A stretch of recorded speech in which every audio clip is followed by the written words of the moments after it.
नमस्कार। आज से माता का पर्व गुप्त नवरात्रि आरंभ हो गया है और आज तो अपने आप ही मुख से उच्चारण निकल रहा है, ओम जयंती मंगला काली भद्रकाली कपालिनी दुर्गा क्षमा शिवधात्री स्वाहा स्वधा नमस्तुते। माता की असीम कृपा हम सब पर, आप सब पर बनी रहे। माता अपने अनेकों चमत्कार हम लोग को दिखाती रहे। ओम सर्वबाधा विनिर्मुक्तो धन्य धान सुतान्वितः मनुष्योपमत प्रसादेन भविष्यति न संयसः। दोस्तों, आज उपवास है और आप लोगों को मन में कई संयस थे। मैंने सोचा एक वीडियो के माध्यम से आप लोग के संयस दूर कर दें। दोस्तों, साल भर में 4 नवरात्रियां आती हैं। उसमें से जो आषाढ़ मास में गुप्त नवरात्रि जो इस समय है, जिसका आज से प्रारंभ हुआ है, ये अपने आप में अद्भुत है। क्यों अद्भुत है ये मैं बताऊंगा। कई सारे संयस मैं आपके इस वीडियो के माध्यम से दूर करूंगा। दोस्तों, कुछ लोग कहते हैं कि गुप्त नवरात्रि केवल तांत्रिकों की होती है। ऐसा नहीं है। इस समय सृष्टि की सारी शक्तियां अपने आप में एकत्रित होकर बहुत ही ज़्यादा प्रबल रूप से अपनी शक्तियां प्रचंड रूप से अपने साधकों को दिखाती हैं। और अगर कोई अच्छा साधक है, कोई ज़रूरी नहीं कि वो तांत्रिक ही हो, सामान्य तरीके से रोज़ नित्य पूजा पाठ करने वाले भी दोस्तों साधक होते हैं। तो अगर आप नित्य पूजा पाठ करते हैं तो आप भी साधकों की श्रेणी में आएंगे। तो आप जिस देवी की पूजा करते हैं उस देवी को प्रसन्न करने का ये अवसर बहुत ही ज़्यादा प्रबल होता है। वैसे आषाढ़ मास की जो ये नवरात्रि है, गुप्त नवरात्रि दोस्तों, ये माता काली को समर्पित होती है।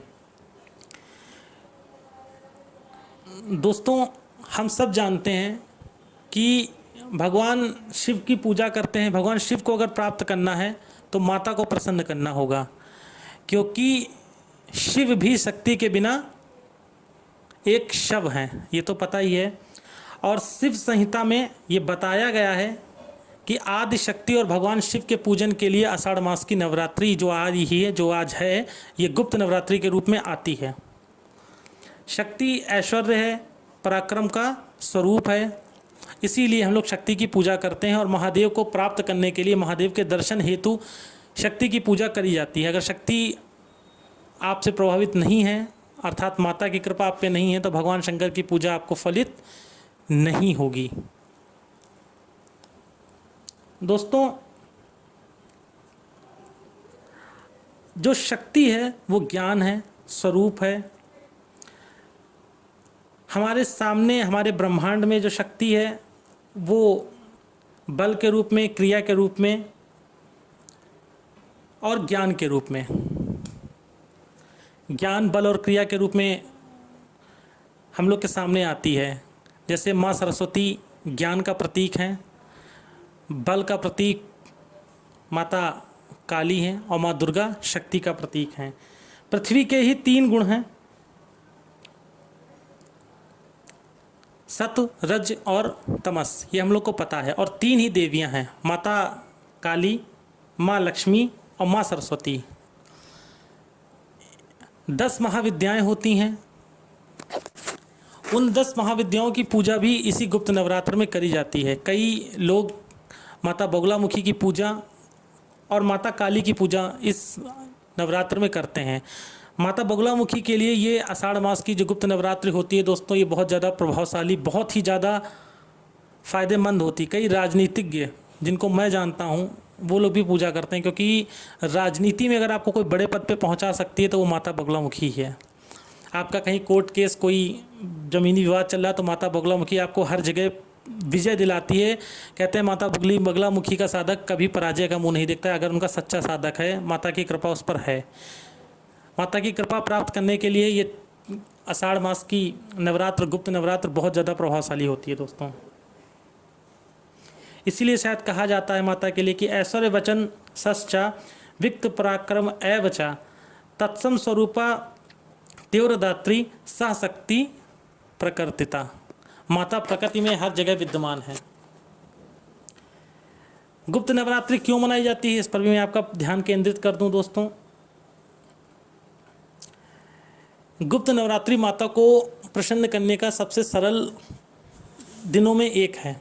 इस समय माता, अगर आप माता की कहते हैं, इस समय जो व्यक्ति दिन भर माँ को गाली देता हो, अर्थात नास्तिक से नास्तिक इंसान भी अगर इस समय केवल उपहास उड़ाने के लिए, मतलब माता का मजाक उड़ाने के लिए भी अगर 9 दिन पूजा कर देता है ना, तो माता उससे भी प्रसन्न होकर उसको कुछ ना कुछ प्रदान कर देती हैं।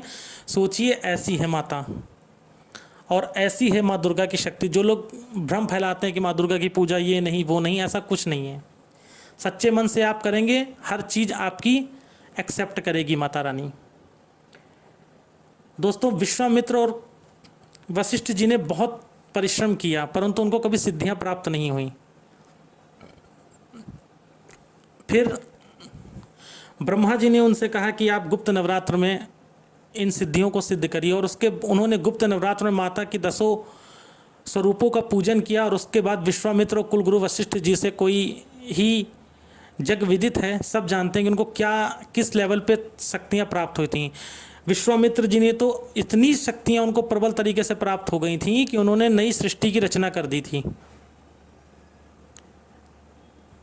तो सोच लीजिए गुप्त नवरात्रि कितनी ज़्यादा प्रभावशाली होती है। दोस्तों, मेघनाथ, रावण का पुत्र मेघनाथ, उसको कौन नहीं जानता है। मेघनाथ ने भी गुप्त नवरात्र में ही साधना करी थी, इसलिए वो विश्व विजेता बन गया था, इसलिए उसका नाम विश्वजीत भी रखा गया था।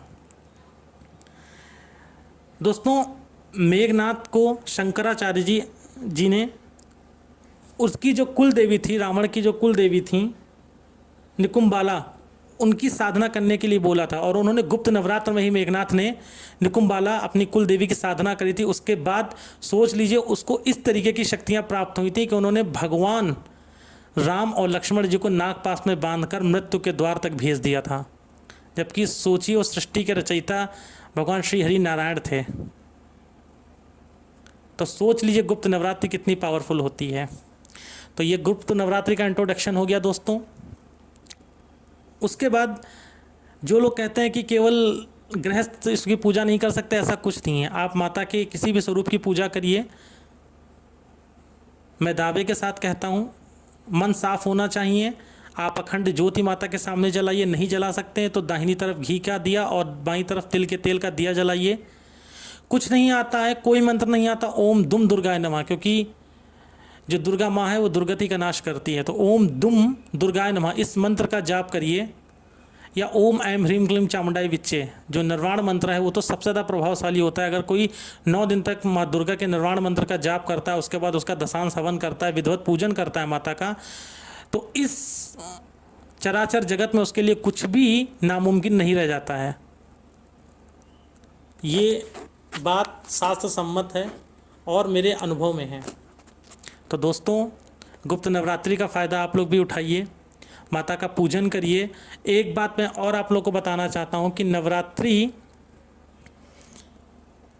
दोस्तों की पूजा रात्र में ज़्यादा विशेषकर होती है। तो कोशिश करिए कि रात में पूजा करिए। अब कुछ लोग खाना खा लेते हैं, तो अगर आपने खाना खा लिया, मान लीजिए कोई 7, 8 या 9 बजे तक खाना खा लेता है, तो आप स्नान करके ही पूजा में बैठेंगे। आपने चाहे सात्विक भोजन किया हो या कैसा करा हो।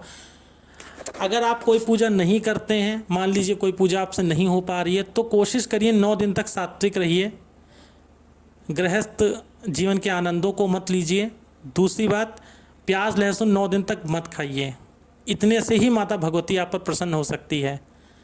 और अगर पूजा अर्चन करना चाहते हैं या कोई सिद्धि करना चाहते हैं, तो किसी गुरु के सानिध्य में करिएगा। कहीं से भी कुछ सुनकर ऐसे सिद्धियों में मत बैठ जाइएगा, नहीं तो लेने के देने भी पड़ जाएंगे। कुछ नहीं आता है तो अगेन आई रिपीट, ओम दुम दुर्गाय नमः मंत्र का जाप करिए। वो भी अगर आपको कठिन लग रहा है तो आप दुर्गा चालीसा के 11 पाठ करना शुरू कर दीजिए, माता उससे ही आपके लिए प्रसन्न हो जाएगी, परंतु पूजा जरूर करिए। तो मेरे ज्योतिष प्रकाश पुंज के परिवार के सभी लोगों को मैं निवेदन करता हूँ कि गुप्त नवरात्रि में पूजन अवश्य करिए, अवश्य करिए, अवश्य करिए। दोस्तों, प्रेम यूँ ही बना रहे, साथ यूँ ही बना रहे। अब अपनी वाणी को विराम देना चाहता हूँ, अनुमति चाहता हूँ आप लोगों से। वीडियो को ज़्यादा से ज़्यादा लाइक एंड शेयर करिएगा। बहुत महत्वपूर्ण जानकारी मैंने दी है। कई लोगों के क्वेश्चन मेरे पास आए थे जिनके मन में भ्रम था, तो ऐसा नहीं है कि गृहस्थाश्रमी नहीं कर सकता, कोई भी कर सकता है।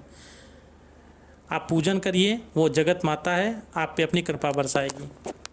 तो दोस्तों, साथ ही बना रहे, वीडियो को लाइक करना मत भूलिएगा, चैनल को सब्सक्राइब करना मत भूलिएगा, और अगर जानकारी अच्छी लगी तो प्लीज़ कमेंट सेक्शन में ज़रूर बताइएगा कि आपको जानकारी कैसे लगी। जय भोले, जय श्री राधे।